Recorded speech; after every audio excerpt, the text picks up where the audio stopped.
Time now to check in on our reading lists. Does yours need some updating? Lucky for us, Librarian Misha Stone from the Seattle Public Library is here with 6 titles she wants you to know about right now. Yes, Welcome absolutely. back. Thank you, You're Susie. always excited about the books, which makes us so excited about the books. I love it. Thank you. Let's dive right in. Too Soon by Betty Shamea. Yes, so this is a multi-generational novel about 3 women in a Palestinian-American family. We meet Zoya, she's the matriarch. She restarts life after her country is falling apart in Detroit. And her daughter Naya marries early, has a daughter early, and really wants more from life. But what really takes center stage is Arabella. She's snarky, she's self-aware. She's a theater director. She has the opportunity to direct a gender-flipped Hamlet in Ramallah, but she's also torn between 2 men in her life. So this is about women, these 3 women in this family that they kind of hurt each other, they infuriate each other, but their lives are connected by exile, by artistic expression, by desire, and it just shows you the ways in which a complex, character-driven story would be great for discussion. And obviously you're having some fun with it, while at the same time these important themes. Yeah, it's got humor as well as some insightful looks into these women's lives and their family history. Okay, This Could Be Us by Kennedy Ryan. Yeah, so this is on a lot of best romance lists last year because she writes such rich characters. This is about Soledad and Judah. They meet right before Soledad's life kind of blows up at a holiday party because her husband's betrayals start to come to light. And Judah's raising 2 autistic sons with his ex and is kind of married to his job, but there's this spark between them. And even as Soledad's trying to kickstart her life and you know, kind of reclaim her power, they get, you know, there's something going on between the 2 of them. And it shows you what happens when people find love when they really work to be better for one another. But this is a great series because also the Friends group in this is so great. So this is the second in a series, but it stands alone. So it is a series, but stands alone. Stands alone. alone. Is it a good one to take on vacation? Because it sounds like a good vacation read. Yes. Okay, next one is A Tempest of Tea, Hafsa Faisal? Yes. So if you like fantasy that has found family and also high stakes, this is for you. If you like Six of Crows by Leigh Bardugo. So we meet Arthi and Jin. They're the purveyors of a tea house in their kingdom, but it's also an illegal speakeasy for vampires. So it gives you a sense of the world you're in, right?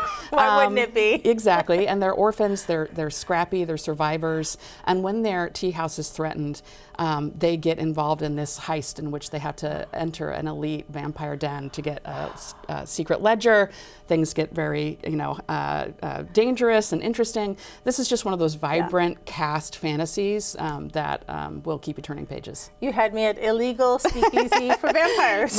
Right. Okay, Listen to Your Sister by Nina Vale. Yeah, so so this is a debut novel by a Seattle author. It's a wild ride, and it is about 3 Black siblings in Seattle. It's Kala, Dre, and Jamie, and things go from bad to worse to downright creepy when a protest goes wrong. So Kala is raising her brother Jamie while he is raising Hell, and she's always had these nightmares that something's going to happen to them.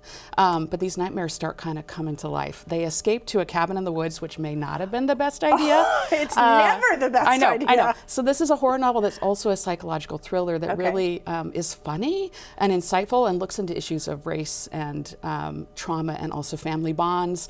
This is a Washington author to watch. Okay. First book then?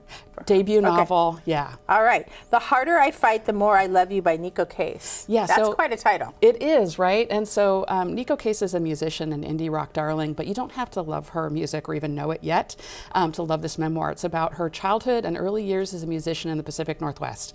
So she was raised by, you know, neglecting parents. Her father barely had food on the table. Her mother disappeared. That story in and of itself is fascinating, but she's shuffled all over the state from Olalla to Vancouver to Tacoma to Mount Lake Terrace, and she quips that she was raised by basically 2 dogs and a space heater. But it's just a really powerful story about how music saved her. She, you know, has a spirit of survival that is like threaded through both the story she tells about her family and the music she writes and shares with the world. That sounds like that's right up my alley. I really like that memoir, Nico Case. Okay, something to watch for. And then the last one on your list is You Are Here, Poetry in the Natural World, and it's edited by Ada Limon. Yes, so this is our Seattle Reads book this year. This is the book that we really want to bring people together to talk about. And Ada Limon is the U.S. Poet Laureate. She brought 50 American poets together. There's some local poets in here, Laura Day, Claudia Castro Luna, but also poets like Jericho Brown, Hanif Abdurragib, and it's just a very varied and beautiful collection. And she said she wanted to do this collection to really show people that there's still time to plant trees, still time to write poems and really, get connected with nature again. So we're going to be celebrating this book March through May, and Ada Limon herself will be joining us in mid-May, so you'll have to check that out. And what will that be like? Will she be speaking to a group, or? Yeah, she'll be doing a number of different community events. Check our calendar, we'll have some of those things up so you can see how you can join us in all these various discussions of Seattle Reads this year. Have you noticed, this is something I've noticed, that poetry has really become, I don't want to say hip again, but it's really become popular again, and for people to take notice, but also for new poetry. Yeah, it's a way to fit just another sort of like vista into the world, into your life. And there's also so many different styles. It's such a varied art form, and there's something for everyone when it comes to poetry. And I always like to ask you this when I see you is, what are you reading?